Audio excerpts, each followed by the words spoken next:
होते सुरुवातीला, ही शाळेची लेकरं आहेत, ही लहान लेकरं. मी शिक्षक नाही, कुठल्याही शिक्षण संस्थेमध्ये मी शिकवत नाही. काय शिक्षकांना नियम आहे, शिक्षकांना नियम आहे, मुलांना मारायचं नाही. किती आगाऊपणा केला, कोणी दंगा केला, आमच्या पोराला मारायचं नाही असा शिक्षकांना नियम आहे. एखाद्या कुठल्या शिक्षकाने मारलं तर रडत जाता मम्मीकडे, मम्मी मला मारलं. मम्मी पण लगेच पर्स घेऊन फेरेंडवली लावून शिक्षकांना जाब विचाराय शाळेत हजर.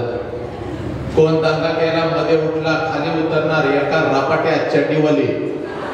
काल एकाला रपाटा पडलाय, वली पिवळी एका वेळेला झाले. 1 तास शांत, तुमच्या आयुष्यातला माझ्यासाठी, माझ्या आयुष्यातला तुमच्यासाठी.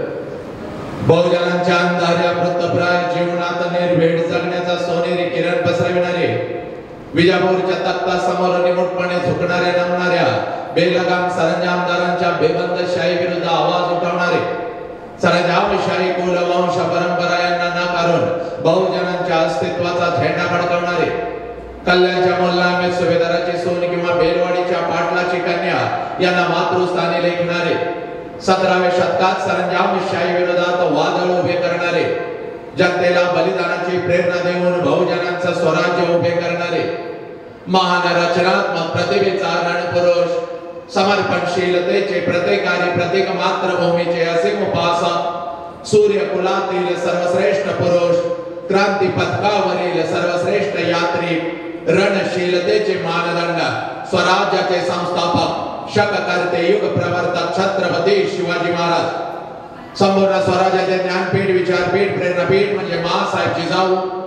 स्वराज्याचे स्वप्न पाहून ते छत्रपती शिवाजी महाराजांच्या मनावरती कोरणारे आमचे आबासाहेब म्हणजे शहाजीराजे भोसले. बुद्धिमान, पराक्रमी, अभ्यासू, जिज्ञासू, चारित्र्य संपन्न आणि छत्रपती शिवाजी महाराज यांनी तयार केलेले शिवराज्य, शिवनीती आणि शिवधर्माच्या रक्षणासाठी अखेरपर्यंत लढणारे आमचे शंभूराजे. शिक्षणाचे ज्ञान गंगा जनसामान्यांच्या घरापर्यंत, गोरगरिबांच्या हृदयापर्यंत पोहोचवणारे आमचे महात्मा ज्योतिराव फुले, क्रांतीज्योती सावित्री आई. कमवानी शिका, कमवानी शिका हा महामंत्र मुलांच्या मनामध्ये रुजवून त्यांच्यातला माणूस जागे करणारे आमचे कर्मवीर भाऊराव पाटील.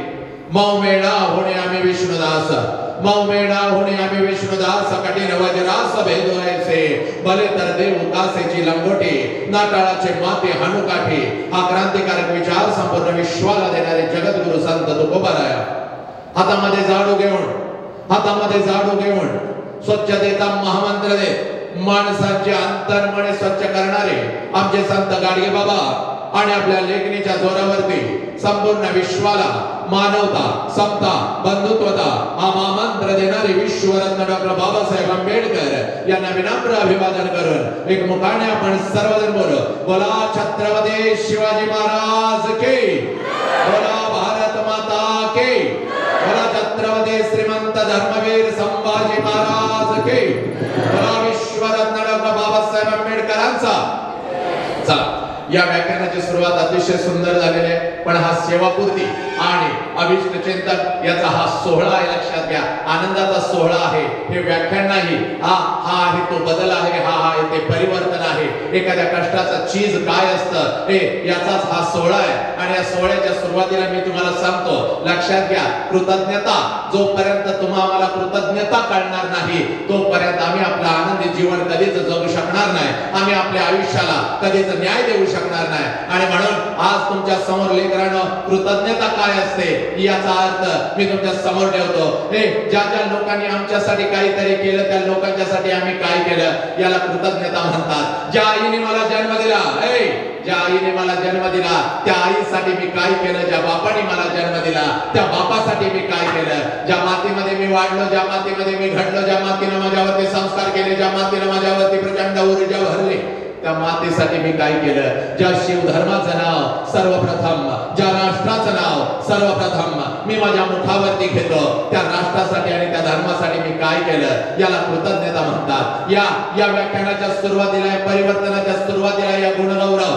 सोहळ्याच्या सुरुवातीला लक्षात घ्या, मी नाव घेतलं होतं सर्वप्रथम माझ्या छत्रपती शिवाजी राजांचं, माझ्या आऊ जिजाऊचं, माझ्या गाडगे बाबांचं, माझ्या सावित्री माईचं, माझ्या तुकोबा रायांचं, माझ्या गाडगे बाबांचं. लक्षात घ्या, बुद्धांच्या पासून बुद्धांच्या पासून अगदी गाडगे बाबांच्या पर्यंत ज्या ज्या महामानवानी क्रांतिकारकांनी समाज सुधारकांनी तुमच्या आमच्यासाठी रक्ताचा आणि विचारांचा अभिषेक या मातीमध्ये घातला त्या प्रत्येकाची नावं माझ्या मुखातून आपल्या कानापर्यंत पोहोचली पण जो जय जयकार झाला तो अगदी अंतरंगापासून झाला नाही बिंबीच्या देठापासून झाला नाही इथंच कृतज्ञता सिद्ध होते ज्या लोकांनी आमच्यासाठी काहीतरी केलं ज्या आई बापांनी आमच्यासाठी काहीतरी केलं त्यांच्यासाठी आम्ही काय केलं लक्षात घ्या राष्ट्राचा जयघोष कसा झाला पाहिजे बिंबीच्या देठापासून झाला पाहिजे अंतरंगापासून झाला पाहिजे कारण या महामानवानी या क्रांतिकारकांनी आईनी आणि बापांनी फक्त स्वतःच्या चार भिंतीचा संसार कधीच या महामानवानी केला नाही या महामानवानी फक्त स्वतःच्या चार भिंतीचा संसार कधीच केला नाही तर अखंड राष्ट्राचा संसार केला म्हणून तुम्ही आम्ही इथं ताट मानानं बसलेलो आहोत मग यांचा जय जयकार कसा झाला पाहिजे दोन्ही हाताच्या दोन्ही मुठी खांद्याजवळ ठेवायच्या पाठीचा कानात ताट ठेवायचा चेहऱ्यावरती एक तेज आलं पाहिजे आणि जय जयकार असा झाला पाहिजे वरचं छत उडून गेलं पाहिजे हवेमध्ये चला प्रत्येकाने दोन्ही हाताच्या दोन्ही मुठी पाठीचा कानात ताट जोरात पाठीचा कानात पाठीमागे काय साखरपुडा आहे काय नाही डॉक्टर म्हणतील डॉक्टर साहेब आलेतच डॉक्टर म्हणतील शरीरानं उपचाराला सुद्धा वेळ दिला नाही एवढा मेजर अटॅक आला शायनिंग मारायचं नाही जय जयकार केल्याशिवाय इथं बसायचं नाही चला पाठीचा कानात ताट छत्रपतींचा राष्ट्राचा जय जयकार मरत नाही चला फक्त कॅमेरामॅन सोडून ओके बोला छत्रपती शिवाजी महाराज के बोला भारत माता के बोला छत्रपती श्रीमंत धर्मवीर संभाजी महाराज के बोला विश्वरत्न डॉक्टर बाबासाहेब आंबेडकरांचा बोला आऊ जिजाऊ के आता असाच जोश एक तास आणि इकडच्या सगळ्या माता भगिनी तुमच्यासाठी खास चेहऱ्यावरती असंच तेज ठेवूनच आज दिवसभर नाही इथून पुढचं आयुष्य जगायचं घराकडे पळत जाताना टाना टाना उड्या मारत जायचं नवरा पुढं आला की आज त्याच्याकडे बघायचंच नाही चलो बाजू हटो हवा आणि दो असंच म्हणायचं नवऱ्या पुढं जरा आज मिरवायला शिकायचं आलं का लक्षात सासू पुढं आली तर नेहमी सारखं सासूकडे बघून नाक मोरडायचं नाही तुम्हाला सवय आहे सासूला बघत करायचं अजिबात आज तसं करायचं नाही बोट तर अजिबात मोडायचे नाही सासूकडे बघायचं आणि सासूकडे बघून हसायचं नाच करायचं आत्या माफ करायचा म्हातारीच्या गालाचा मुका घ्यायचा सासू दान करून खाली पडली पाहिजे सासू खाली पडली की तिला सोडायची नाही लगेच तिच्या जवळ बसायचं दुसऱ्या गालाचा मुका घ्यायचा आत्या आत्या म्हणायचं माफ करून घ्या म्हातारी गडागडा लोळली पाहिजे नवरा तर बेशुद्ध होऊन पडला पाहिजे असं कसं काय बायकोला झालं माझ्या आईचं मुख कसं काय घ्यायला लागले एवढ्या आनंदानं जगायचं कारण का मी तुम्हाला सांगतो त्या माऊलीच्या चेहऱ्यावरचं तेज बघा इकडे बघा मी काय सांगतोय जोपर्यंत घरातल्या प्रत्येक मातेच्या चेहऱ्यावर आनंद आणि तेज असणार नाही तोपर्यंत अखंड कुटुंब कधीच आनंदी होऊ शकणार नाही ज्या घरातल्या मातेच्या चेहऱ्यावरती तेज असतं ते अखंड कुटुंब आनंदी असतं लक्षात घ्या आनंदाची दोरी माऊलीनं तुमच्या हातामध्ये त्यामुळं तुमच्या चेहऱ्यावरती अगदी आनंद पाहिजे आणि आलं हसायला आता येणाऱ्या एका तासामध्ये हसायला आलं चोरून हसायचं नाही फुस करून हसायचं नाही दात काढून मेकअप गेला निघून तरी चालतोय नाकातली नथ तुटून पडली तरी चालत्या फा फा हसायचा किडलेली दात शेजारणीला दिसली तरी चालत्या जोरात हसायचं हसता हसता टाळी द्यायची ती पडली तरी चालत्या फक्त मांडीचं पोरग तेवढं आदळायचं नाही खाली कालच्या कार्यक्रमात एक माता एवढी हसायला लागली पोरग धरून खाली आदळलं तेवढं करा बाकी एकदम आनंदाने हसायचं इकडं लक्ष द्यायचं नाही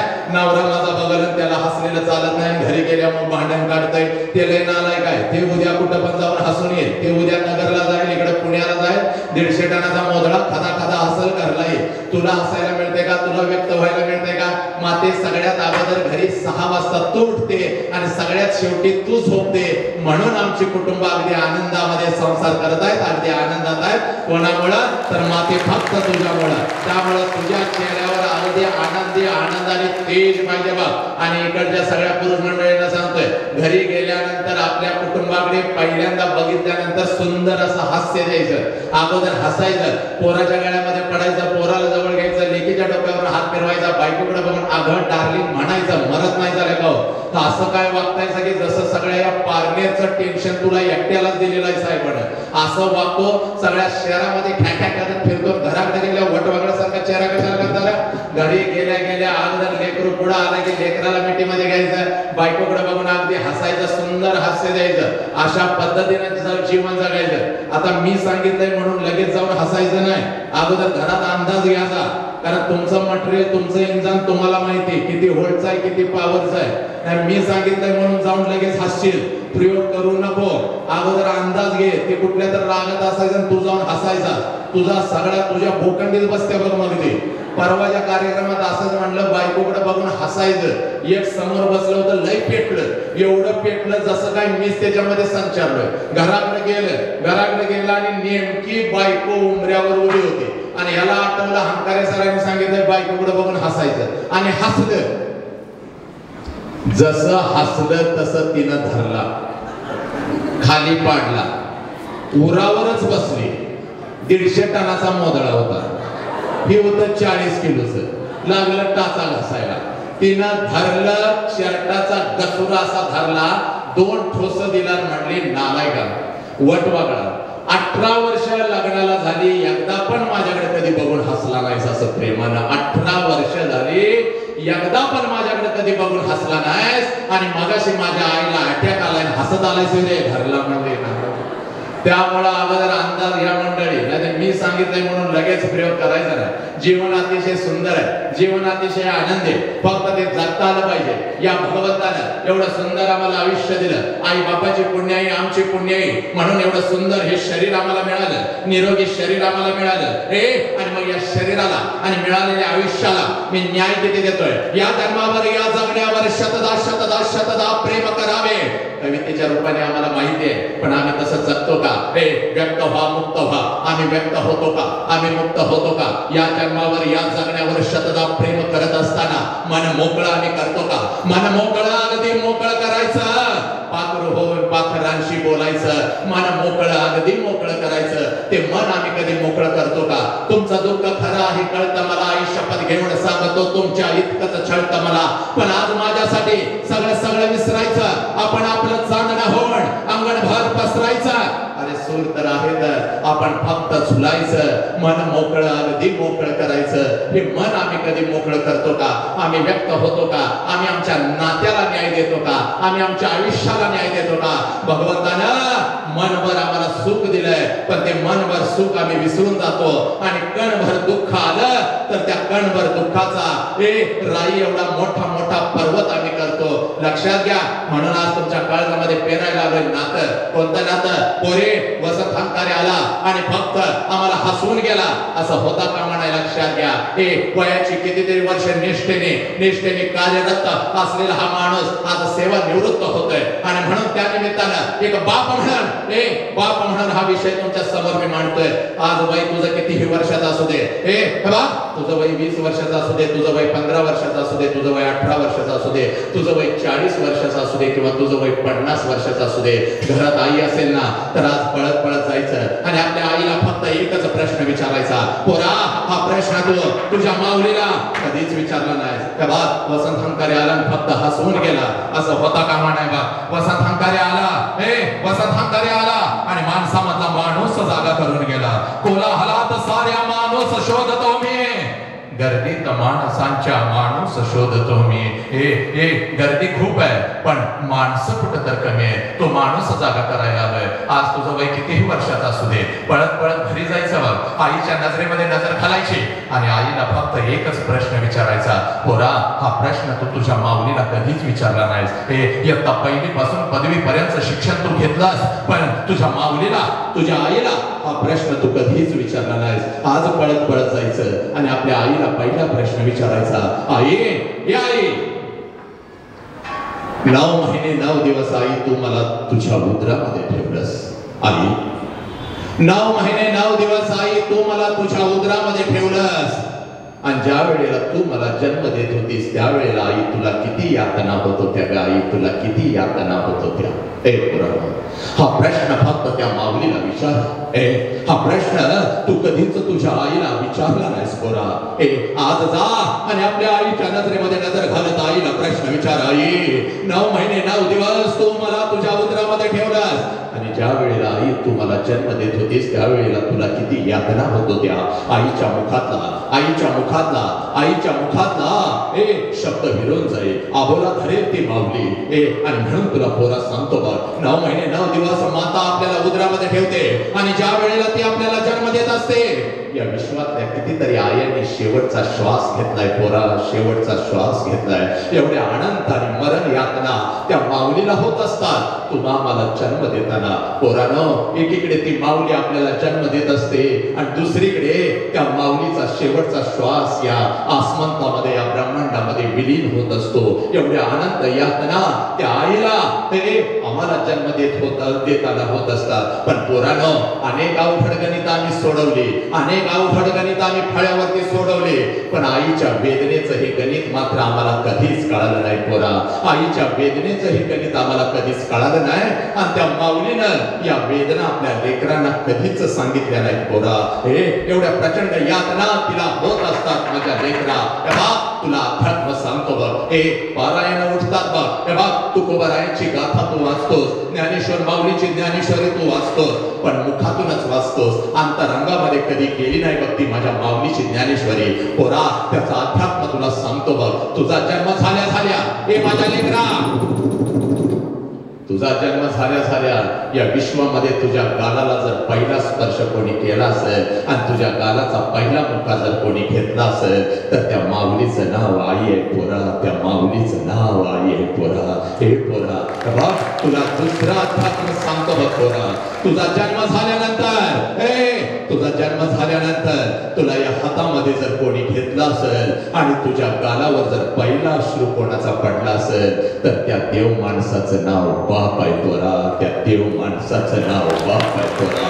हा बापाचा अश्रू, हा आईच्या गालाचा पापा, आईनं घेतलेला तुझ्या गालाचा पापा पोरा तुला कधीच कळाला नाही. सगळं जग मुठीमध्ये घेतलंस पण ज्या आई बापानं आम्हाला जन्म दिला तो आई बापच मात्र आम्हाला कळाला नाही. आणि म्हणून सांगतोय पोरा पळत पळत घरी जायचं बघ, पळत पळत घरी जायचं. तुझं वय कितीही वर्षाचं असू दे पोरा, तुझं वय कितीही वर्षाचं असू दे, आईच्या नजरेमध्ये नजर घालत आईला म्हणायचं आई तुला किती वेदना होत होत्या ग. माऊली हंबरडा फोडल बघ पोरा, माऊली हंबरडा फोडल. पोरानं अखंड जग आम्ही मुठीमध्ये घेतलं पण ज्या आई बापानं आम्हाला जन्म दिला तो आई बाप मात्र आज वेदनेमध्ये जगत आहे, आश्रमामध्ये सडत आहे. पोरानं आम्ही काय मिळवलं? आम्ही डॉक्टर झालो, आम्ही इंजिनियर झालो, आम्ही वकील झालो, पण आम्ही माणूस कुठं झालो पोरानं? विचार करायला हवा, विचार करायला हवा. आणि म्हणून तुला सांगतोय बघ, तुला जर बाप समजावून घ्यायचा असेल, तुला जर बाप समजावून घ्यायचा असेल तर माझ्या पोरी तू इथं आलीस ना तर अगोदर तू कोण आहेस याची जाणीव तुला झाली पाहिजे बघ. तू कोण आहेस याची जाणीव तुला झाली पाहिजे. आणि म्हणून पोरी तुझ्या अंतरंगामध्ये आग लावतो बघ. तू कोण आहेस याची जाणीव तुला करून देतो बघ. पोरी ज्या वेळेला तू कोण आहेस याची जाणीव तुला होईल त्यावेळेला तुला तुझा बाप कळेल, तुला तुझी आई कळेल, तुला तुझं राष्ट्र कळेल, हा शिवधर्म कळेल. आणि म्हणून सांगतोय पोरानो पुण्याच्या रस्त्यावरून एक माता हातामध्ये पिशवी घेऊन चालत होती बघ. पुण्याच्या रस्त्यावरून एक माता हातामध्ये पिशवी घेऊन चालत होती बघ. पिशवीमध्ये एक लुगडं होतं, अंगावरती एक लुगडं होतं, एवढीच तिची संपत्ती होती बघ. पुण्याच्या रस्त्यावरून ती माता चालत होती. 100-150 वर्षापूर्वी स्त्रियांनी घराच्या बाहेर पडायचं, समाज परिवर्तन करायचं. समाजाला हे मान्य नव्हतं. समाज तिच्या अंगावरती शेण फेकत होता, समाज तिच्या अंगावरती चिखल फेकत होता, दगडांचा मारा करत होता. ती माऊली सगळं काही सहन करत होती. जेवढ्या वेदना तिच्या शरीराला होत होत्या त्याच्या कितीतरी पटीने वेदना तिच्या मनाला होत होत्या, तरी सुद्धा अविरत पाऊल ती उचलत होती. एका पडक्या वाड्यामध्ये जात होती, एका पडक्या वाड्यामध्ये जात होती. अंगावरचं शेणाने आणि चिखलाने माखलेलं लुगडं दूर करत होती आणि पिशवीतलं लुगडं अंगावरती चढवत होती. आणि ती माझी सावित्री आहे, समोर बसलेल्या 8-10 लेकींना शिकवत होती. म्हणून या देशामध्ये लाखो सावित्री तयार झाल्या. पुरुषाच्या खांद्याला खांदा लावून लढू लागल्या पोरीनं, स्वतःचं अस्तित्व सिद्ध करू लागल्या. हात जोडून सांगतोय बघ पोरी, ती सावित्री आहे म्हणजे तू आहेस पोरी. तू एवढी स्वस्त नाहीस, कोणी पण यावं तुला खोट्या प्रेमाच्या जाळ्यामध्ये फसवावं, तुझ्या आई बापाच्या तोंडावर तुला थुंकायला लावावं, तुझ्या शरीराचा उपभोग घ्यावा, त्या नालायकाच्या वासना शांत झाल्यानंतर तुला रस्त्यावरती सोडून द्यावं. ए पोरी, एवढी तू स्वस्त नाहीस का पोरी, एवढी स्वस्त नाहीस. तू या राष्ट्राची शान आहेस, तू आई बापाचा अभिमान आहेस पोरी. ए पोरी, तू रणरागिणी आहेस, तू वाघिणी आहेस पोरी. तुला दुसरी ओळख तयार करून देतो बघ. बघ पोरी, 5 लाखाचा सैन्य घेऊन औरंगजेब या स्वराज्यावरती चालून आला होता. 5 लाखाचा सैन्य घेऊन औरंगजेब या स्वराज्यावरती चालून आला होता. छत्रपती शिवाजी राजे निघून गेलेले होते.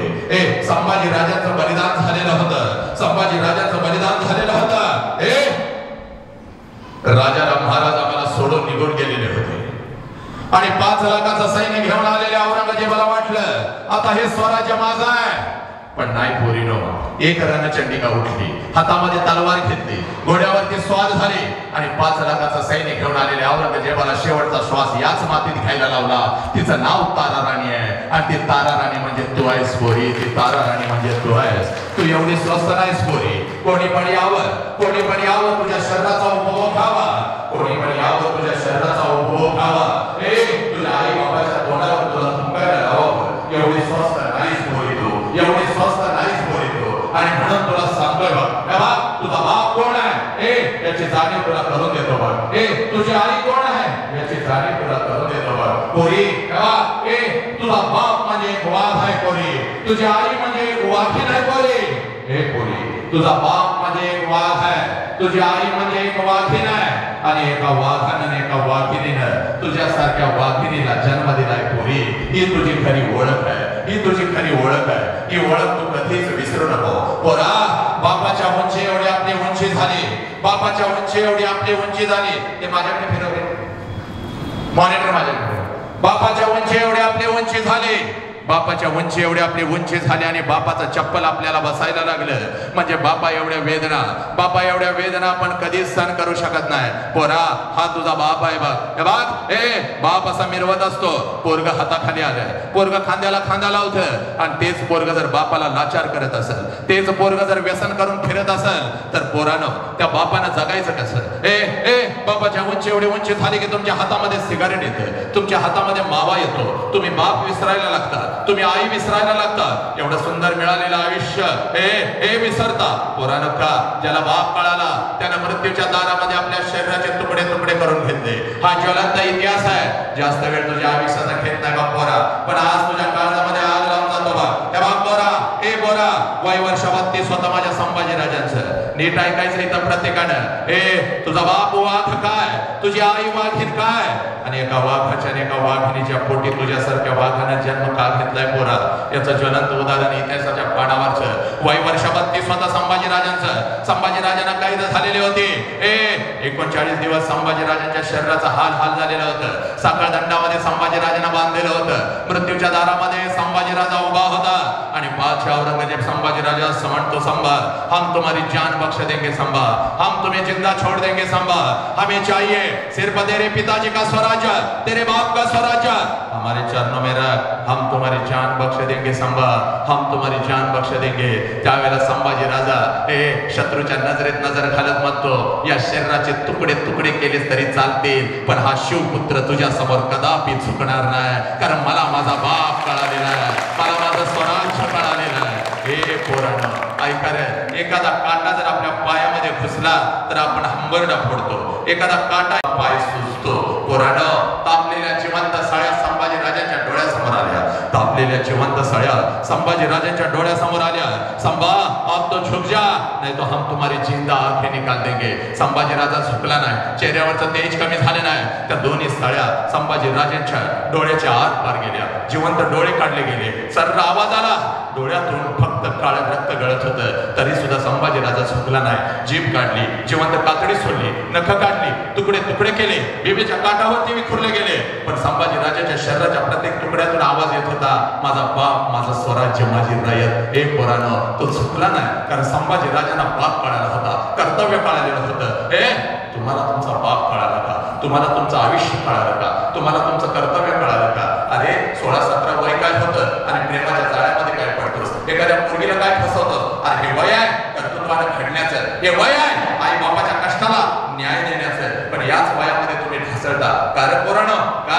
आणि म्हणून तुला सांगतोय बघ, आलोय ना तुझ्या काळजामध्ये एक आग लावून जातो पोरी, एवढी स्वस्त तूही नाहीस आणि एवढा स्वस्त तूही नाहीस. हे उद्याचं राष्ट्र म्हणजे तुम्ही आहात, आमच्या राष्ट्राची ताकद मध्ये तुम्ही आहात, आमच्या महामानवाचे विचार म्हणजे तुम्ही आहात. हे आमचे महामानव अजूनही जिवंत आहेत असं आम्ही मानतो नाही, मानतोच कारण त्यांचे विचार तुमच्यामध्ये राहतात. तुम्ही उद्याचा भारतात पोरीनो लक्षात घ्या, तुम्ही रणरागिणी आहात, तुम्ही वाघिणी आहात. हे वय शिकायचं आहे, स्वतःच्या पायावर उभं राहण्याचं आहे, शरीराला मजबूत करण्याचं आहे, विचाराची शक्ती वाढवण्याचं हे वय आहे, आई बापाला न्याय देण्याचं हे वय आहे. आणि म्हणून घरी जायचं बघ. आणि आज तुला सांगतो बघ, पुत्र व्हावा ऐसा गुंडा, पुत्र व्हावा ऐसा गुंडा ज्याचा तिन्ही लोकी झेंडा. पिढ्यानपिढ्या आम्हाला स्वराज्य नव्हता बघ, सेवापूर्ती गौरव समारंभ आणि 61वा वाढदिवस. हे बघ, एका बापासमोर आज तुला बाप सांगतो, पिढ्यानपिढ्या आम्हाला स्वराज्य नव्हतं, पिढ्यानपिढ्या आम्हाला राजा नव्हता, आता आम्हाला स्वराज्य मिळालेलं होतं, आता आम्हाला राजा मिळालेला होता. माझ्या राजाचा राज्याभिषेक 32 मन सोन्याच्या सिंहासनावरती, 32 मन सोन्याच्या सिंहासनावरती माझा राजा आरूढ झालेला आहे. मस्तकी जिरे टोप आहे, मस्तकी जिरे टोप आहे, कमरेला तलवार, भरजरी वस्त्र घालून महाराष्ट्राचा हावाल 32 मन सोन्याच्या सिंहासनावरती आरूढ झालेला आहे. आणि समोरच्या सिंहासनावरती आवजी जाऊ बसलेले आपल्या लेकराला डोळं भरून, आपल्या लेकराला डोळं भरून पाहत आहे. आवजी जाऊचे डोळे भरून आले, मोत्यासारखे अश्रू आवजी जाऊच्या डोळ्यातून सिंहासनावरती टपटप पडू लागले. आऊसाहेब आपल्या सिंहासनावर उठल्या. याच लेकराला मी जन्म दिला, या लेकराला मी 9 महिने 9 दिवस आपल्या उदरामध्ये ठेवलं आणि हे लेकरं स्वतःच्या कर्तृत्वाने आज 32 मन सोन्याच्या सिंहासनावरती आरूढ झालेला आहे. आवजी जाऊचा वर भरला, आवजी जाऊ आपल्या सिंहासनावर उठल्या, धावत धावत धावत धावत राजाच्या दिशेने येऊ लागल्या. राजाने बघितलं, आऊसाहेब काय करताय, आमच्या दिशेने येत आहे. राजा उठला सिंहासनावर, धावत धावत आऊसाहेबांच्या जवळ आला, आऊसाहेबांना मुजरा घातला, आपला मस्तक आऊसाहेबांच्या चरणावरती ठेवलं. माझ्या राजाच्या डोळ्यातलं पाणी आऊसाहेबांच्या चरणावर पडत होतं, आऊसाहेबांच्या डोळ्यातलं पाणी माझ्या राजाच्या गालावर पडत होतं. आणि माझा राजा आऊसाहेबांना म्हणतो, आऊसाहेब, आऊसाहेब आपण काय न केलं आऊसाहेब, आम्हाला हुकम दिला असता तर आम्ही आलो असतो आपल्यापर्यंत. आऊसाहेब आपण काय न केलं, आऊसाहेब आपण काय न केलं. त्याला माझे आऊसाहेब राजांना जवळ घेत राजांच्या गालावर हात फिरवत राजांना म्हणते, राज एक मागणं आहे, राज मागू का राज. माझ्या राजानं हंबरडा फोडला, आऊसाहेब काय बोलताय आऊसाहेब, आपण जर आम्हास उदरात ठेवलं नसतं, आमच्या संस्कार केले नसते, आम्हास जन्म दिला नसता, तर हा छत्रपती शिवाजी राजा कधीच 32 मन सोन्याच्या सिंहासनावरती बसू शकला नसता. आऊसाहेब आपल्यामुळे आम्ही सिंहासनावरती बसलोय, हुकुम काय हवा. त्यावेळेला माझी आऊसाहेब म्हणते, त्यावेळेला माझी आऊसाहेब म्हणते, राजा एकच मागणं आहे, राजा एकच मागणं आहे, राजा पुढचा जन्म सुद्धा राजा आपण आमच्याच पोटी घ्यावा.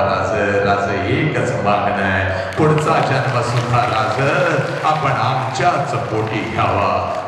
माझ्या राजानं हंबरडा फोडला, माझ्या राजानं हंबरडा फोडला आणि माझा राजा आऊसाहेबांना म्हणतो, आऊसाहेब फक्त पुढचाच जन्म नाही आऊसाहेब, आऊसाहेब फक्त पुढचाच जन्म नाही आऊसाहेब, आऊसाहेब फक्त पुढचाच जन्म नाही आऊसाहेब, जोपर्यंत आऊसाहेब जोपर्यंत आम्हाला मानव धर्म मिळेल आऊसाहेब, तोपर्यंत आम्हाला आपल्याच पोटी जन्म घ्यायचा आहे आऊसाहेब, तोपर्यंत आम्हाला आपल्याच पोटी जन्म घ्यायचा आहे. पुत्र व्हावा ऐसा गुंडा ज्याचा तिन्ही लोकी झेंडा. आईची शपथ घेऊन सांगतो पोरानं, पोरानं, आई बापानं आपल्याला जन्म दिलाय, आई बापाच्या कष्टाचं पांग फेडण्याची हीच ती वेळ आहे. पोरानं स्वतःच्या कर्तृत्वावरती एवढं मोठं व्हा, एवढं मोठं व्हा, एवढं मोठं व्हा, स्वतःच्या कर्तृत्वावरती एवढं मोठं व्हा, एवढं मोठं व्हा. तुमच्या आई बाबांना तुमच्या गालावर हात फिरवत तुम्हास म्हटलं पाहिजे, पोरी पुढचा जन्म आमच्या दोघांच्याच पोटी घे, पुढचा जन्म आमच्या दोघांच्याच पोटी घे. कारण तू एक वाघीण आहेस बघ, तुझा बाप म्हणजे वाघ आहे आणि तुझा बाप जर लाचार होऊन तुझ्यामुळे जर रस्त्यावर मान खाली घालून फिरायला लागला, पोरी तू जगू शकणार आहेस का? पोरा, हे पोरा, छत्रपती शिवाजी राज हे आणि माझा संभाजी राजा, पोरा तुझा बाप सुद्धा तसाच आहे. दानवीर, दयावीर, धर्मवीर, युद्धवीर, महान ओजस्वी तेजस्वी, राजनीती जाणकार, महावीर, महाभाऊ, महाबली, बली, अतुल बली, सुलक्षणी, वाऱ्याप्रमाणे वेगवान, करुणासारखे नजर, दाक्षिणात्य शावर, क्षत्रिय शहाजीराजे भोसले यांच्या पोटी जन्म माझ्या राजाने घेतला, तसाच एका बापाच्या पोटी तू जन्म घेतलायस पोरा. हे बघ, जास्त वेळ तुझा घेत नाही बघ. फक्त दुसरा प्रश्न तुझ्या आईला जाऊन विचार आणि या प्रश्नाच्या तळाला लपलेला आहे तुझा बाप. हा, आणि मी तर थांबतो पोरा, तुझ्या आयुष्याचा जास्त वेळ घेत नाही. पहिला प्रश्न आईला विचारला, आई तुला किती वेदना होत होत्या ग? आता पळत पळत जायचं ना आपल्या आईला फक्त दुसरा प्रश्न विचारायचा. आपल्या आईला फक्त दुसरा प्रश्न विचारायचा, आई या 25 वर्षापूर्वी महिन्यातून 4-4 वेळेला तू तुझ्या माहेरी जात होतीस. या प्रश्नाच्या तळाला लपलेला आहे तुझा बाप, या प्रश्नाच्या तळाला लपलेली आहे तुझी आई, या प्रश्नाच्या तळाला लपलेला आहे तुझं आयुष्य. पोरा, आजपर्यंत तुझ्या आईला तो हा प्रश्न कधीच विचारला नाही, आज जाऊन विचारायचा. आई 25 वर्षापूर्वी महिन्यातून 4-4 वेळेला तू तुझ्या माहेरी जात होतीस, पण आता 25 वर्षानंतर एकदा सुद्धा तुझ्या माहेरी जात नाहीस का? का पोरा नाही का? हे बघ, लग्नानंतर एखादच वर्ष ती माऊली स्वतःच्या सुखासाठी झाली. मी काय करायचं? हा, लय मोठमोठ्या पदव्या तुम्ही घेतला, आपण नालायक झालो आम्ही. लग्नानंतर एखादच वर्ष ती माऊली फक्त तुमच्या स्वतःच्या सुखासाठी जगली, आणि ज्या क्षणाला पोराला तुमचा जन्म झाला तेव्हापासून तिने स्वतःच्या सुखाला आग लावली आणि ती फक्त आपल्या लेकरांच्या सुखासाठी जगू लागली. त्या माऊलीचं नाव आहे पोरा, त्या त्या त्या देव माणसाचं नाव बाप आहे पोरा. आईला प्रश्न विचारायचा, आई 25 वर्षापूर्वी 4 वेळेला तू माहेरी जात होतीस आणि आता वर्षातून एकदा सुद्धा जात नाही. आईचा ऊर भरून ये, अंबरडा फोडा तुझ्या गळ्यामध्ये पडेल आणि तुला ती माऊली म्हणाल, खराय पोरा खराय, ए पोरी खराय, 25 वर्षापूर्वी महिन्यातून 4-4 वेळेला मी माझ्या माहेरी जात होती. हो, माझ्या आईला भेटायला, माझ्या वडिलांना भेटायला, माझ्या आईला भेटायला, माझ्या वडिलांना भेटायला, माझ्या भावाला भेटायला, माझं माहेरचं घर माझ्या काळजामध्ये साठवायला 25 वर्षापूर्वी 4-4 वेळेला महिन्यातून मी जात होती. पोरी, तुझं वय 1 वर्षाचं होतं, तुला सुद्धा अंगा खांद्यावरती खेळवत, तुला सुद्धा तुझ्या आजीला भेटवण्यासाठी, आजोबांना भेटवण्यासाठी, तुझ्या मामाला भेटवण्यासाठी, तुझं आजोचं घर तुझ्या काळजामध्ये पेरण्यासाठी तुला सुद्धा घेऊन जात होती पोरी. ए पोरी, तुला सुद्धा घेऊन जात होती. पण पोरी, आता 25 वर्ष उलटून गेली आणि वर्षातून एकदा काय ग, 2-2 वर्षातून एकदा सुद्धा मी माझ्या माहेरी जात नाही. कारण पोरी, ए पोरी, 25 वर्षापूर्वी जेव्हा मला माझ्या आई बापाची आठवण येत होती, मला माझ्या माहेरची आठवण येत होती, हातामध्ये 2 पिशव्या घेत होती, एसटी मध्ये बसत होती, एसटी माहेरी येत होती, एसटीतून खाली उतरत होती आणि घराच्या दिशेने मी धावत होती. बघ, घराच्या दिशेने मी धावत होती.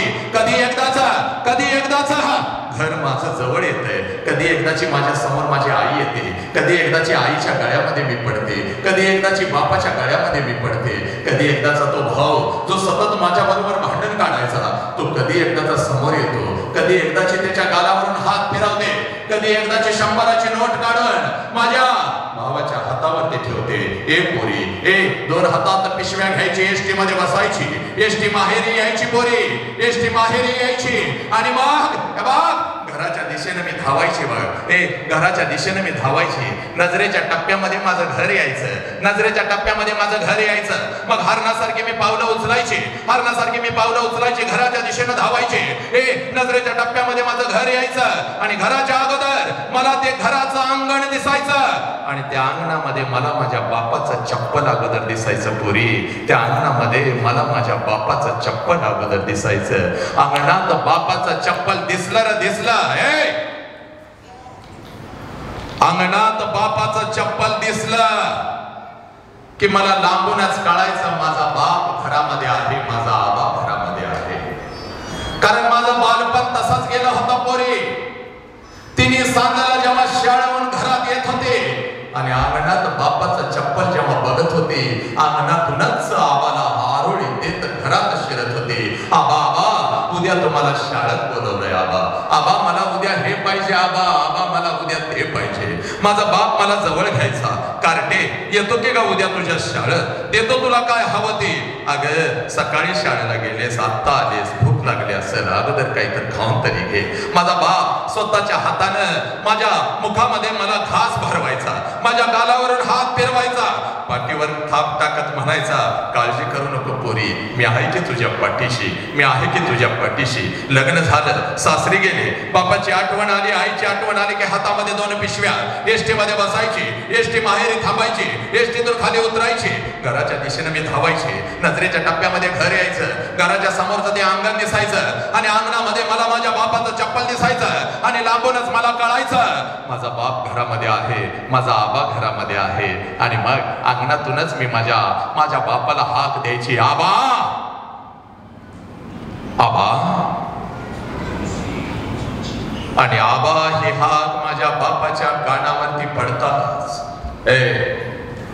आबा ही हाक माझ्या बापाच्या कानावरती पडताच जेवणाच्या ताटावरचा माझा बाप उठून पळत पळत बाहेर यायचा. माझ्या हातातल्या पिशव्या घेत माझ्या कानात अगोदर मला विचारायचा, पोरी सासरी सरळ ठीक तर आहे ना पोरी. आबाच्या गळ्यात पडत मी आबाला म्हणायचे, आबा सरळ काय चांगलाय आबा, तुमची आठवण आली म्हणून आले आबा, तुमची आठवण आली म्हणून आले आबा, तुमची आठवण आली म्हणून आले. माझ्या हातातल्या पिशव्या घेत, माझ्या हातातल्या पिशव्या घेत, माझ्या हातातल्या पिशव्या घेत माझा बाप अंगणातूनच माझ्या आईला हाक द्यायचा. अगं ऐकलंस का ग, पोर आली की आपली. माझ्या बापाची हाक आईच्या कानावरती जाताच जेवणाच्या ताटावरची माझी आई उठून पळत पळत बाहेर यायची. माझ्या हातातल्या पिशव्या घेत माझ्या नजरेमध्ये नजर घालायची. आईच्या हातामध्ये तो पाण्याचा तांब्या, दुसऱ्या हातामध्ये भाकरीचा तुकडा. पळत पळत माझ्या जवळ यायची, तांब्यामध्ये भाकरीचा तुकडा बुडवायची, माझ्यावरून ओवाळायची, तुकडा इकडं इकडं टाकून देत मला म्हणायची, पुरी थोडं गाल पुढं कर की ग, थोडं गाल पुढं कर की. गाल पुढं केलं रे केलं, गाल पुढं केलं रे केलं की दोन्ही माझ्या गालाचं मुख घेत माझी आई आपली आठी बोट माझ्या गालावरून फिरवायची आणि कडा कडा कडा कडा कडा कडा आपल्या कपाळावर मोडत मला म्हणायची, पोरी चल की घरात, पोरी चल. गेली बघ पोरी, 25 वर्ष उलटून गेले आणि आता 25 वर्षानंतर जेव्हा मी माझ्या माहेरी जाते ना ग पोरी, हे पोरी 25 वर्षानंतर जेव्हा मी आता माझ्या माहेरी जाते, घर तेच आहे, घर तेच आहे, अंगण ही तेच आहे. 25 वर्षानंतर जेव्हा मी माझ्या माहेरी जाते ना ग पोरी, घर तेच आहे, अंगण हे तेच आहे, पण त्या अंगणामध्ये आता मला माझ्या बापाचं चप्पल दिसत नाही पोरी. त्या अंगणामध्ये आता मला माझ्या बापाचं चप्पल दिसत नाही. आणि जरी मी अंगणातून हात दिली, आबा आबा, तर जेवणाच्या ताटावरचा माझा बाप उठून आता पळत बाहेर येत नाही पोरी. माझ्या हातातल्या पिशव्या आता माझा बाप घेत नाही. अंगणातून माझ्या आईला माझा बाप आता हाक देत नाही. जेवणाच्या ताटावरची माझी आई आता उठून बाहेर येत नाही. आईच्या हातामधला पाण्याचा तांब्या तो मला दिसत नाही आणि आईची आठी बोट माझ्या गालावरून फिरत नाही पोरी. आईची आठी बोट आता माझ्या गालावरून फिरत नाही. 2 पावलं उचलून जेव्हा घरामध्ये मी प्रवेश असते ना ग पोरी. ए पोरी, 2 पावलं उचलून जेव्हा घरामध्ये मी प्रवेश करते तेव्हा भिंतीवरती मला माझ्या बापाचा फोटो दिसतो आणि काळीज माझं चर्र करत पुरी, काळीज माझं चर्र करत. बाप जिवंत असताना, बाप जिवंत असताना बापाला एखादा नवीन चप्पल घेतलं असतं तर किती बरं झालं असतं. बाप जिवंत असताना बापाला एखादा नवीन शर्ट घेतला असता तर किती बरं झालं असतं. आणि बाप जिवंत असताना थोडस गरम पाणी करून बापाला आंघोळ घातली असती तर किती बरं झालं असतं. आणि बाप जिवंत असताना या हाताने एखादा घास बापाला भरवला असता तर किती बरं झालं असतं. पंचपक्वान्नाचं जेवण घालू शकतो पोरी, पण एखादा घास बापाच्या फोटो जवळ धरला तर फोटोतून आता आवाज नाही येणार. पोरी कशी आहेस ग पोरी, पोरी कशी आहेस ग.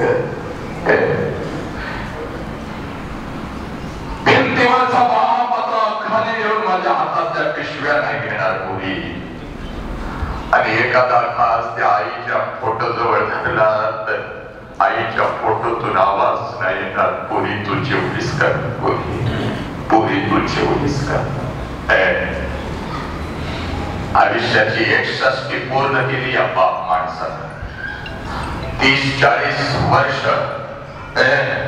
आपल्या लेकरांच्यासाठी कष्टानं काम केलंय या देव माणसानं, त्या माऊलीनं. त्यांच्या समोर आज सांगतोय बघ,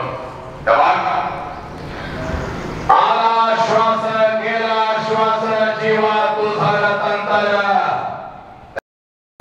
तोपर्यंत आई बाबाच्या प्रत्येक श्वासाला जीव लावा, आई बाबाच्या प्रत्येक श्वासावर प्रेम करा.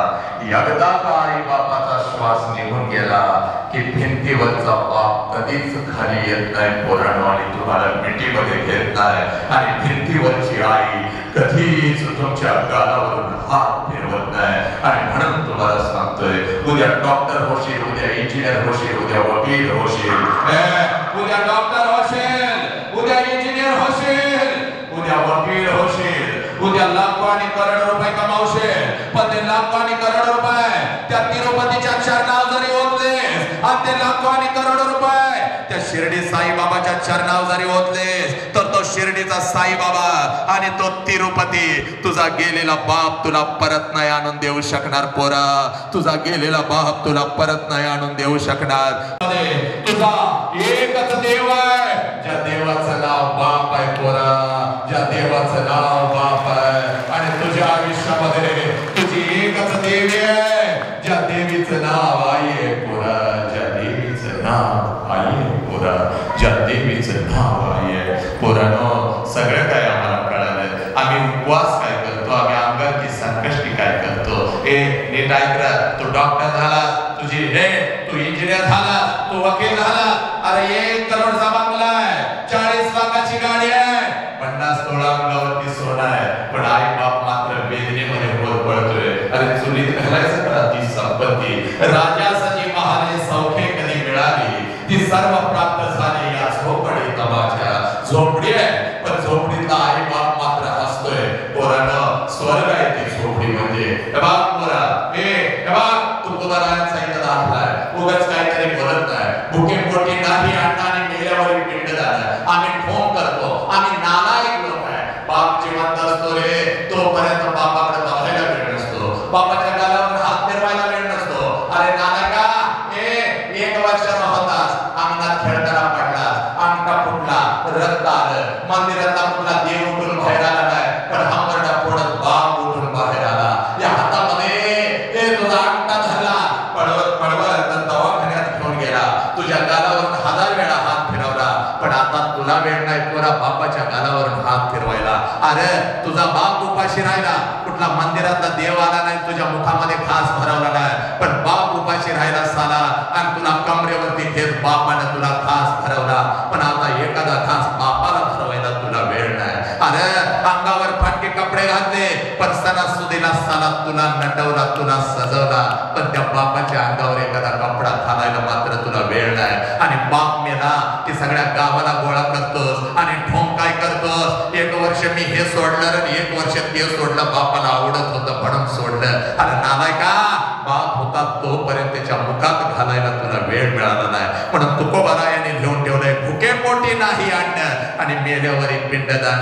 अरे ठोंग्या आहोत आपण, माय बाप केवळ काशी, त्याने न जावे तीर्थाशी. अरे सगळ्या देवांचा आशीर्वाद घ्यायचा असेल तर घरातल्या आई बापाची सेवा कर, मंदिरातल्या देवाला गाभारा सोडून तुझ्यापर्यंत यावं लागतं. हे अध्यात्म आहे आमचं, लक्षात घे, हे अध्यात्म आहे. हे कांदा मुळा भाजी अवघे विटाई माझी, लसूण मिरची कोथिंबीर अवघा झाला माझा हरी, मोठ नाडा विहीर दोरी अवघी व्यापारी पंढरी, सावता म्हणे केला मळा विठ्ठल बाई गोळे लगळा.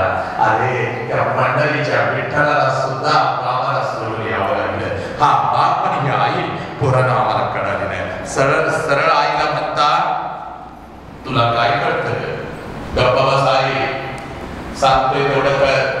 मोबाईल पाहिजे म्हणजे पाहिजे बघाई, हे पाहिजे म्हणजे पाहिजे बघाई, नाहीतर मी काहीतरी करून घेईन बघाई, मी घर सोडून निघून जाईन बघाई.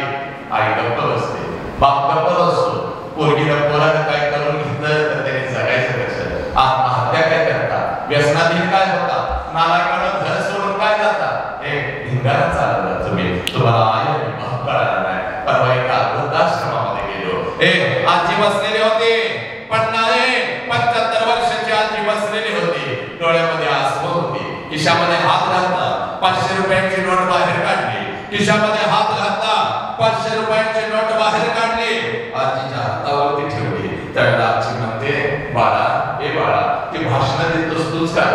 मी म्हणलं, आहे तुला कसं कळालं?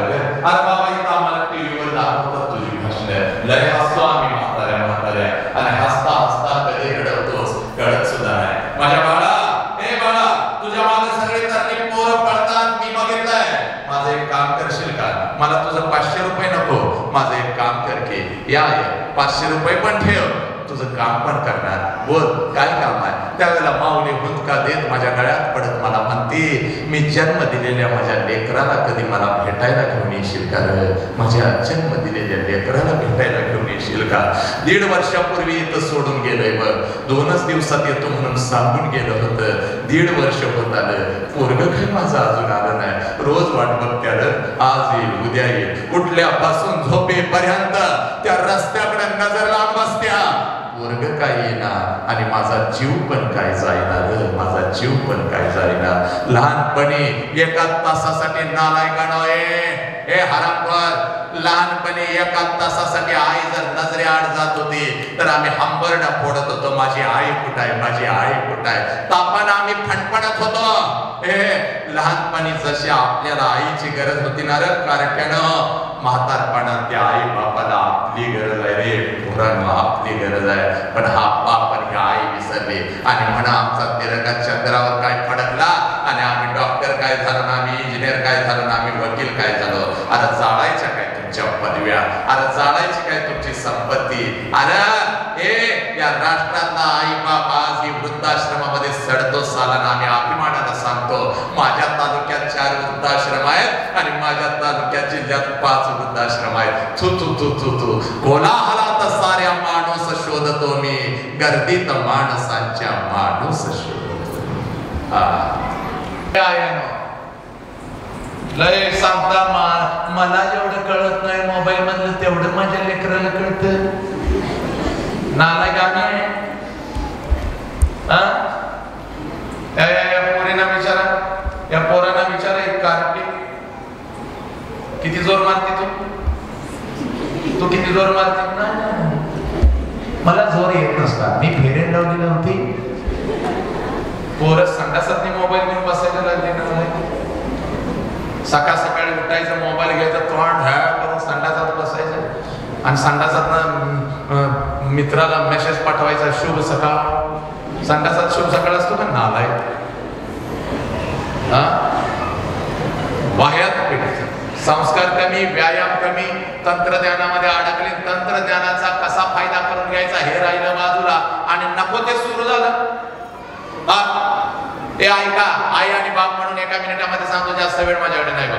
7 तासाचा प्रवास पूर्ण करायचा आणि बरोबर 7 वाजता सांगलीत उभं राहायचं व्याख्यानाला. शांतपणे कर. हे बघ, या 21व्या शतकामध्ये तुम्ही जग मुठीत घेतलं. बोलू नका प्लीज, बोलू नका. हात जोडतो, बोलू नका. 1-2च उठान बघा, बाकी काय करू नका. हे बघ, या 21व्या शतकामध्ये तुम्ही जग मुठीत घेतलं. दाखला देतो, दाखला देऊन सांगतो. 9 वर्षाचे संभाजीराजे, 9 वर्षाचे संभाजीराजे, ऐका, औरंगजेबाच्या कैदेमध्ये होते. सगळ्यांनी ऐकायचं. 9 वर्षाचे संभाजीराजे औरंगजेबाच्या कैदेमध्ये छत्रपती शिवाजीराजे होते. 50व्या वाढदिवसानिमित्त छत्रपती शिवाजीराजे भेटीस गेलेले होते आणि त्यावेळेला छत्रपती शिवाजीराजांना कैद झाले. का झाली, कशासाठी झाली, हा इतिहास तुम्ही वाचा. पण त्यावेळेला 9 वर्षाचं पोरग आपल्या बापाचं मनगट पकडून गेलेलं होतं. आणि त्यावेळेला 9 वर्षाचं पोरग भिलं नाही, छाती काढून असं चालत होतं औरंगजेबाच्या दरबारामध्ये. बघा, छाती काढून असं चालत होतं. आणि एक दिवस संभाजीराजे आणि औरंगजेब कुस्तीच्या आखाड्यामध्ये बसलेले आहेत आणि तिथं औरंगजेब संभाजीराजांना विचारतो, संभा, हमने बहुत सुना है तुम्हारे बारे में, महाराष्ट्र के मिट्टी में कुश्ती करते हो, कसरत खेलते हो, तो एक कुश्ती हो जाए हमारे पहलवानों के साथ. 9 वर्षाचे संभाजीराजे, 9 वर्षाचे, भीत नाही. आखाड्यातल्या प्रत्येक पैलवानाच्या नजरेमध्ये नजर घालतात. आखाड्यातल्या प्रत्येक पैलवानाच्या नजरेमध्ये नजर संभाजीराजे घालतात आणि तीच नजर औरंगजेबाच्या कैदेत घाले. औरंगजेबाच्या नजरेत घालत औरंगजेबास उत्तर देतात, माझ्या तोडीचा पैलवानच तुझ्या तालमीत नाही, मी कुस्ती कोणाशी धरणार. आरपट्या 9 वर्षाचं पोरग, नाव एवढं सुंदर शरीर दिलेलं आहे. या शरीराला आम्ही न्याय दिला का? आम्ही घामामध्ये भिजतो का? नालायक निघालो आम्ही, नालायक निघालो. वेळ कमी आहे पण खूप सांगायचं आहे. आई, फक्त हसून जायचं नाही, हात जोडून सांगतो बघ. जग कळालं बघ पोरा तुला. व्हॉट्सअप हातामध्ये आलं, फेसबुक हातामध्ये आलं, इंटरनेट हातामध्ये आलं बघ. सगळं जग मुठीत घेतलंस बघ. अमेरिकेमध्ये काय चाललंय तुला इथं बसून कळतं बघ. 7 समुद्रापलीकडे काय चाललंय तुला इथं बसून कळतं बघ. मित्र जर तुझा एखादा दूर असेल, बोलायचं असेल तर व्हॉट्सअप कॉल करतीस आणि मित्राशी तासन तास गप्पा तू मारतोस बघ पोरा. इकडे बघ, सगळं जग तुम्ही मुठीमध्ये घेतलं. पण आईची शपथ घेऊन सांगतोय, काल रात्री माझ्या आईला 102 ताप आला होता. काल रात्री माझ्या आईला 102 ताप आला होता आणि तो 102 ताप अंगावर काढत माझ्या आईनं मला शाळेसाठी डबा करून दिला. ही आई मात्र पोरीनो तुम्हाला कळाली नाही. काल रात्रभर माझा बाप अंतरावरती तळमळत होता. माझ्या बापाची कंबर दुखत होते, माझ्या बापाचं डोकं दुखत होतं. तरी सुद्धा सकाळी उठून आमचा बाप आमच्यासाठी शेतात कामाला गेला. हा बाप मात्र पोरानो आणि पोरीनो तुम्हाला कधीच कळला नाही. म्हणून हात जोडून 5 मिनिटामध्ये तुला सांगतो बघ, तू 10वीला आहेस, तू 12वीला आहेस. इकडे बघ, 2 मार्क्स 10वीला कमी पडले तर चालतील, 2 मार्क्स 10वीला कमी पडले तर चालतील, 12वीला तू नापास झालीस तरी चालेल. सर हे काय बोलताय, नापास व्हायला सांगताय आम्हाला? तर इथं प्रत्येक जण सांगतो 99% मार्क्स पडले बाहेर. थोडस वेगळं सांगतो बघ, 12वीला नापास झालीस तरी चालेल, 2 मार्क्स कमी पडले तर चालतील. पळत पळत जा, बापा समोर उभं राहा, बापाला सांग, पप्पा खूप अभ्यास केला होता, एक विषय गेला माझा पप्पा. क्षणासाठी बापाला वाईट वाटेल, पण दुसऱ्या क्षणाला तुझ्या डोळ्यातलं पाणी पुसत तुझा बाप तुला म्हणाल, पोरी गेलं वर्ष तर जाऊ दे, परत अभ्यास कर, परत परीक्षेला वाच. एखादा गुंठा विकावा लागला तर चालेल, पण तुला शिकवल्याशिवाय, तुला पायावर उभं केल्याशिवाय तुझा बाप शांत बसणार नाही. तुझा बाप नक्कीच तुला समजणार. आणि म्हणून पोरी तुला सांगतो बघ, हे बघ 5 मिनिटं तुझ्या आयुष्यात घेतो. इकडे बघ,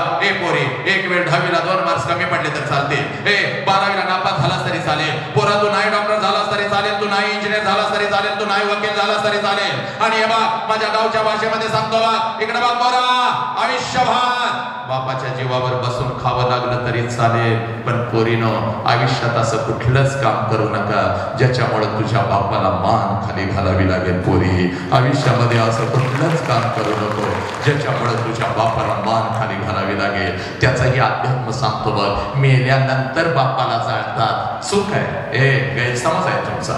हे नाही काढ, मेल्यानंतर बापाला जाळतात, चूक.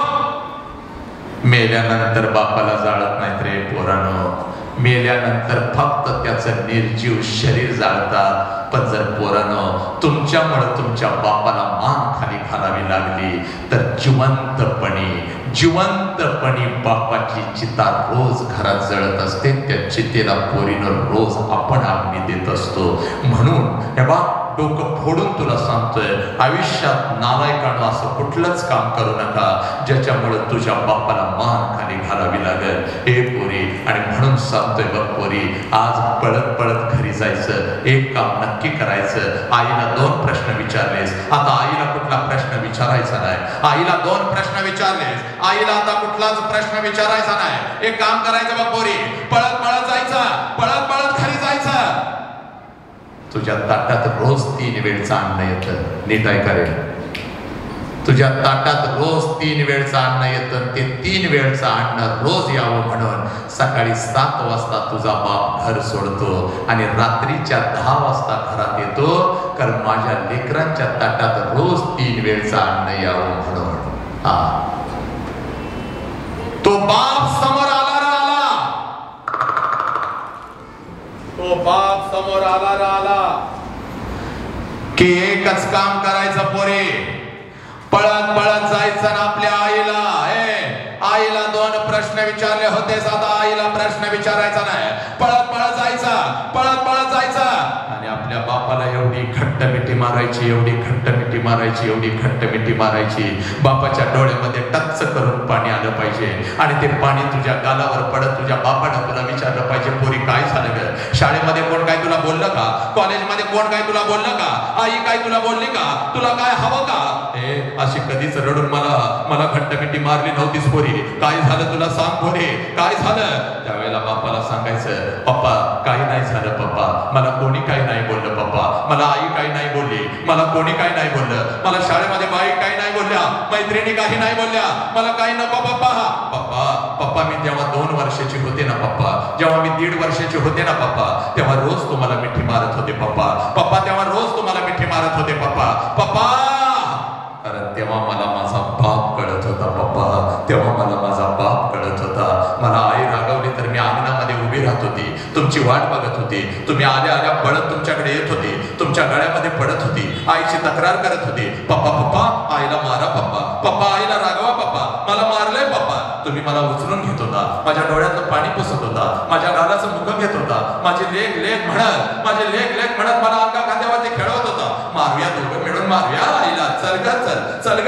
माझ्यासाठी तुम्ही घोडा होत होता अंगणात, मी तुमच्या पाठीवर बसून माझा घोडा म्हणून तुम्हाला अंगणातून फिरवत होती पप्पा.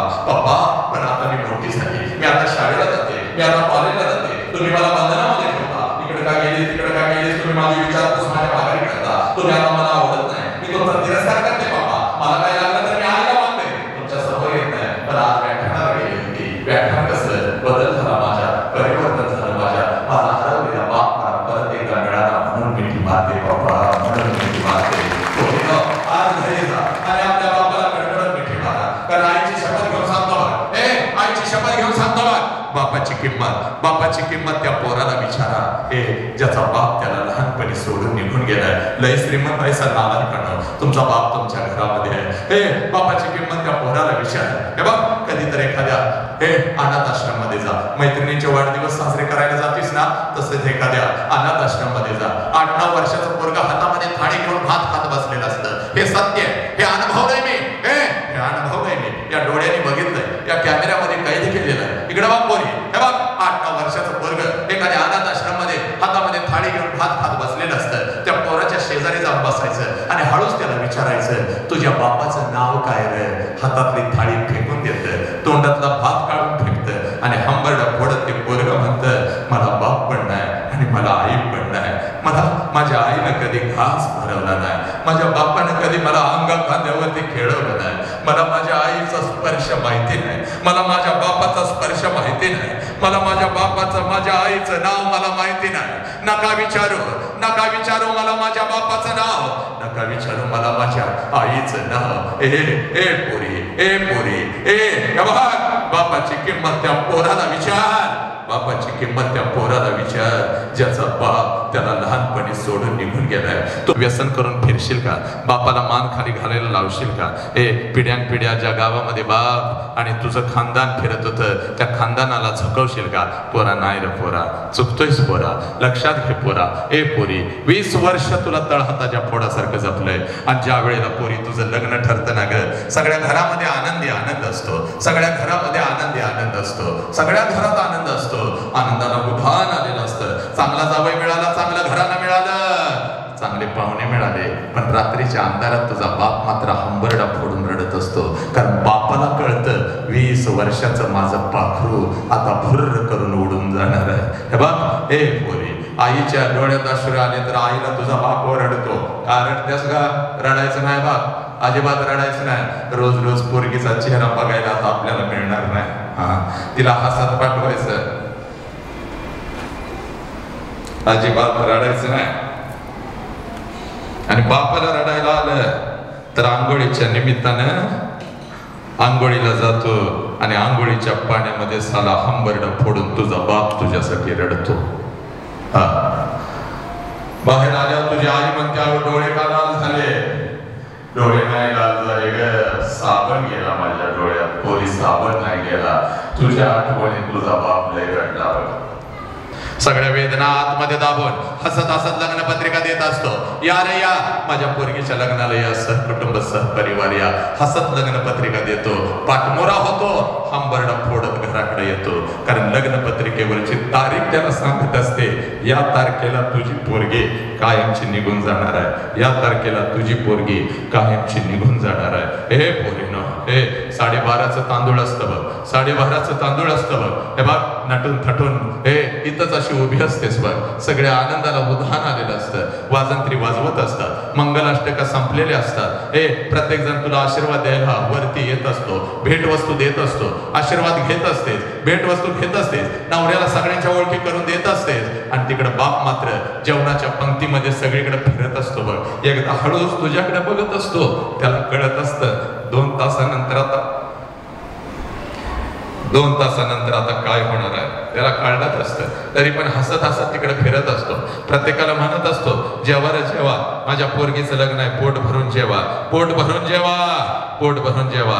हे जेवणवाल्या, काही कमी पडू देऊ नको, पोट भरून जेवू देत सगळीजण, किती पण जादा ताकद द्या. मी बघतो.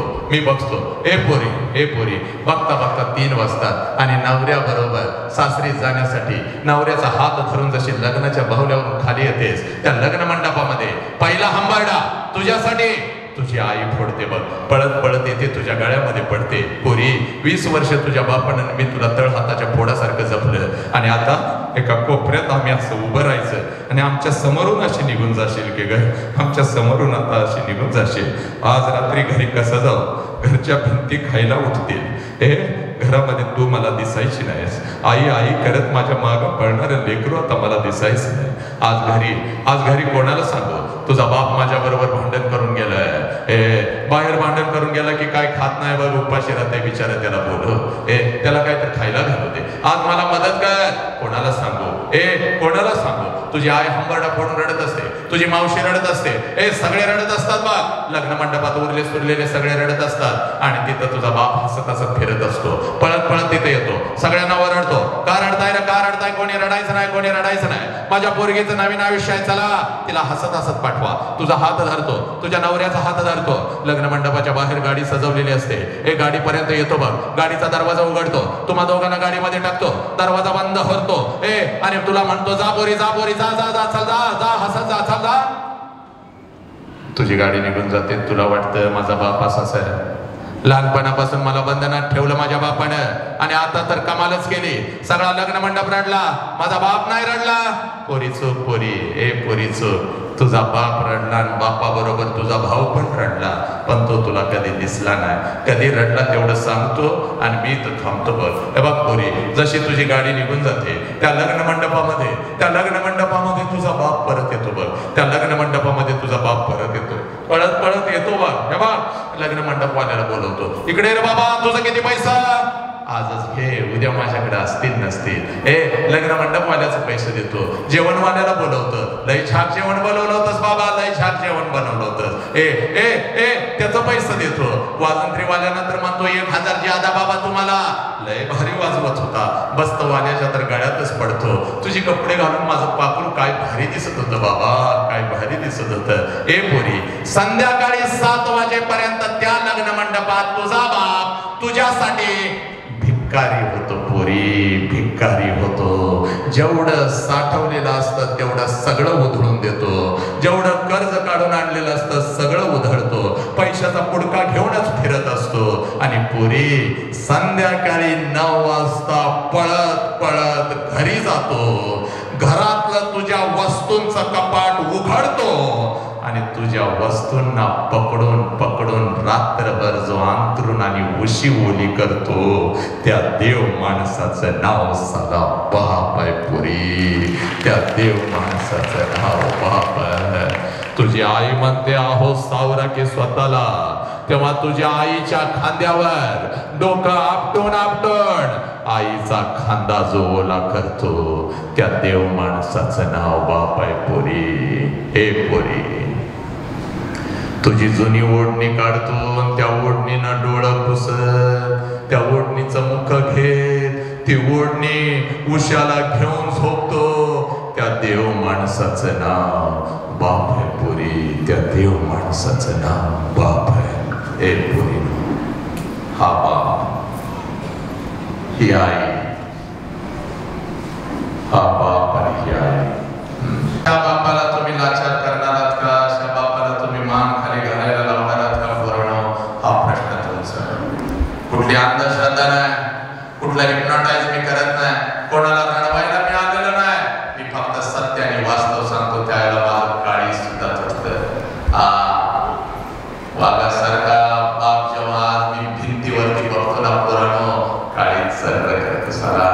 आणि तेव्हाच ठरवलं त्या राष्ट्रातल्या लेकरांना बाप सांगायचा.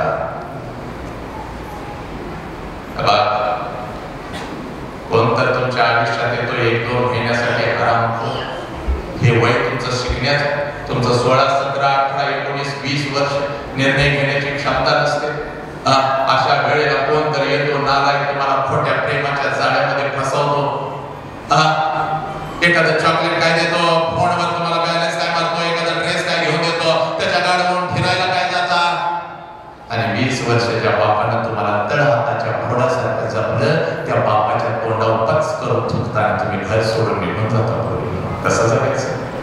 तो बाप पोलीस स्टेशनला असा उभा असतो बघा, पारनेरच्या पोलीस स्टेशनला, आणि विचार पोलिसांना, असा बाप उभा असतो, सगळे अश्रूनं जमीन अशी भिजवलेली असते, आणि पोलिसांना हात जोडून सांगत असतो, साहेब काय वाटते ते करा, माझ्या पोरगीला साहेब घेऊन यावं, साहेब माझ्या पोरगीला घेऊन या. 2 दिवस झालं शाळेला म्हणून गेली, कॉलेजला म्हणून गेली, माझी पोरगी घरीच परतात नाही. कसं जगायचं त्याच्या बापाने? असा बाप असलेला असतो, अचानक त्याला कोणतरी सांगतं तुझी पोरगी गेली. कसं होत असेल का त्याचं? काळीच कुठे गेली, कुठे गेली, सगळीकडे शोधतो, शेवटी पोलीस स्टेशनला जातो. तुम्ही त्याला लाचार करता, तुम्ही त्याची चिंता जाळता, जिवंतपणे त्याला जाळत असता. हे प्रेम नाही पोरीनो, हे प्रेम नाही. तर त्या पोराचं तुझ्यावर प्रेम असतं तर तुझ्या आई बाबाच्या तोंडात त्याने तुला थुंकायलाच लावलं नसतं. अगं कमवायची त्याला अक्कल नाही. अगं जो पोरगा तुझ्या आई बाबाच्या तोंडावर थुंकायला लावतो, तुला पळवून घेऊन जातो, घरात आणि सामान असलं तर पैसे असले तर घेऊन येऊन सांगतो, त्या नालायकाच्या कशाला कानाला लागला पोरीनो तुम्ही? आणि 15-20 दिवसांना 18 वर्ष पूर्ण झाली म्हणून अशी मिरवत येतीस आणि पोलीस स्टेशनवर फोन जातो बापाला, यावं तुमची पोरगी सापडली, या. बाप परत येतो, आई सांगते पोरगीला परत आणा, आपण नाही जगू शकत तिच्याशिवाय. जाता तिथं बाप येतो, बापाला लाचार तू केलं, मान खाली घालायला तू लावली, सगळं काय तू केलं, तरी सुद्धा बाप म्हणतो दीदी चुकल्यास का दीदी, चांगलं नाही ग, तुझ्यासाठी राजकुमार बघतो, तुझ्यासाठी अजून चांगला, तुझ्या आवडीचा बघतो, पण चांगला पोरगा बघूया, घरला चल, झालेल्या चुका मान्य आहेत मला, चल. तेव्हा बापाकडे बघत पोलिसांना सांगतेस या माणसाला मी ओळखत नाही, याला ओळखत नाही. 1 वर्षाची होतीस, त्याच्या अंगावर शी केली, शू केलीस, हसत हसत नाचला माझी लक्ष्मी म्हणून. या बापावर केस करून जातेस. हत्तीसारखा घरात भाव असतो ग, असा कुत्र्यासारखा फिरत असतो, पप्पा पप्पा पप्पा, गप्पा बसा. घोड्यात पडतो ग तुझा आणायचं, तुला घरी आणायचं का बापाचा जीव वाचवायचा? काय चाललंय पोरी? मी काय तुझं वैयक्तिक स्वातंत्र्य हिरावून घेत नाही बघ, पण आज बाप माणसाचा सत्कार आहे का? आई देवीचा सत्कार आहे, म्हणून त्यांच्या समोर तुम्हाला बाप सांगतोय. आयुष्याचा शेवट असतो त्यावेळेला त्या माणसाची संपत्ती म्हणजे ह्याच्याकडे असलेलं कोटभर रुपये नसतात, मिळालेल्या पैशात पण वाटणी करतो बा. हे पोरगीच, हे पोराच, हे सुनच स्वतःकडे काही ठेवत नाही.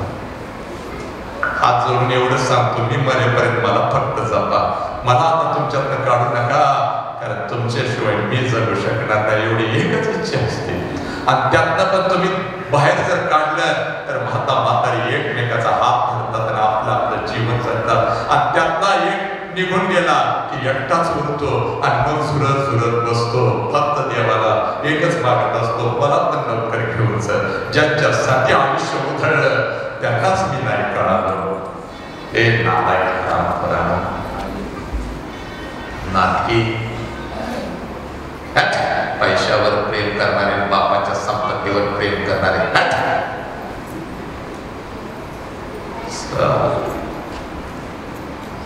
आणि माझ्या विरोधात उठला सोशल मीडियावर महाराष्ट्र, त्याला थांबवा म्हणून. का तर बाप सांगतो समजावून, सत्य सांगतो म्हणून मला थांबवतात. आणि ज्याच्या पाठीशी छत्रपतीचे विचार आहे तो कोणाच्या पालात घेत नाही, आपण थांबत नसतो. लेकींना बाप सांगणार समजावून, या लेकरांना बाप सांगणार समजावून, त्यांचं आयुष्य समजावून सांगणार. एकाही पोरीनं घर सोडून खोट्या चुकीच्या प्रेमासाठी, मी प्रेमाच्या विरोधात नाही, शाहू फुले आंबेडकर चळवळीतला माणूस आहे. आज माझ्या विरोधात माझ्या चळवळीत काही लोक उठू दे. महाराष्ट्रात रात्रभर गाडी फिरत असते, कुठं पण या छट टोकून उभा आहे. पण हे प्रेम नाही, हे फक्त तुम्हाला नाचवण्याचा प्रयत्न आहे, तुमचं उद्ध्वस्त करण्याचा प्रयत्न आहे. पोरांनो वाच, एवढं बोलतो. पुढचा नियोजित कार्यक्रम आहे, मला पुढे निघून जायचं. फक्त एकदा बाप मला दाखवायचा आहे. माझ्या नजरेतनं एकदा मला बाप दाखवायचं. तुझ्या नजरेतनं रोज बाप बघतेस, पण आज जरा माझ्या नजरेतून मला बाप दाखवायचा. एक तुझा बाप मला दाखवायचा. इथं कोण बाप आले का ज्यांच्या मुली इथं आलेले आहेत? असं कोण बाप आहेत का? जरा हातवरती करा. एक दोन बाप हातवरती करा ज्यांच्या मुली सुद्धा इथे कार्यक्रमाला आलेले आहेत. कोण बाप आहेत का? हातवर करा. ज्यांची लेक इथं कार्यक्रमाला आहे असे बाप कोण आले का? हातवर करा. बिनधास्तपणे हातवर करा. एक दोन हातवर करा. जरा जरा उभं जरा पुढे असं पुढे या, लवकर या. स्वामी तिन्ही जगाचा आई विना भिकारी, ही तुमची आई आहे. ही आई आहे, ही आई आहे. आईचा प्रचंड मोठा वटवृक्ष आहे, मायेचा आहे, संस्काराचा आहे, आधाराचा आहे. आई नसती तर आम्ही नसतोच बघ. आई नसती तर बुद्ध नसते, आई नसती तर स्वामी विवेकानंद नसते, छत्रपती नसते, कोणीच नसतं. पण या आईच्या वटवृक्षाखाली एक छोटस रोपटं वाढतंय, ज्या रोपट्याचं नाव बाप आहे बघ. आणि आई आपल्यासाठी नेहमी रडत असते, हंबरडा फोडून रडत असते. आपल्याला वाटतं की फक्त आपली आईच आपल्यासाठी रडते, पण पोरीनो छाती ठोकून तुम्हाला सांगू का, आईच्या वटवृक्षाखाली छोटस रोपटं वाटतंय बाप नावाचं. तो बाप सुद्धा आईच्या खांद्याला खांदा लावून किंबहुना आईपेक्षा तुमच्यासाठी हंबरडा फोडून जर रात्र दिवस कोण रडला असेल चोरून तर त्याचं नाव बाप आहे. आणि तो बाप तुमच्या समोर उभा आहे. एकदा पोरीनो पळत पळत जा तिथं आणि बापाला एकदा कडकडून मिठी मार. जा पोरी जा, एकदा बापाला आपल्या कडकडून मिठी मार. एवढ्या घट्ट मिठी मार पोरी. हा तुमचा बाप आहे पोरीनो, हा तुमचा बाप आहे. तुमच्यासाठी नागा राहणारा, तुमच्यासाठी उघडा राहणारा. हे पोरीनो हा तुमचा बाप आहे पोरीनो, हा तुमचा देव आहे पोरीनो. हा एकदा बापाच्या पायावरती ठेवा डोकं तुमचं, टेकवा डोकं. एकदा बापाच्या पायावरती टेका डोकं. एका पोरी पड पाया पोरी, पड पाया पोरी. हा तुमचा विठ्ठल आहे, हा तुमचा देव आहे पोरीनो. हा बापच आम्हाला कधी कळाला नाही.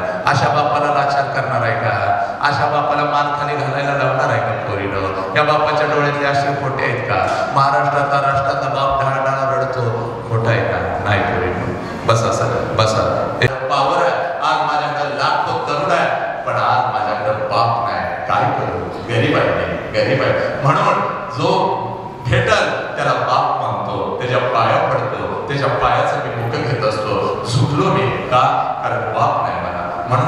पोरांनो, बापावर प्रेम करा. पुढे मला जायचंय.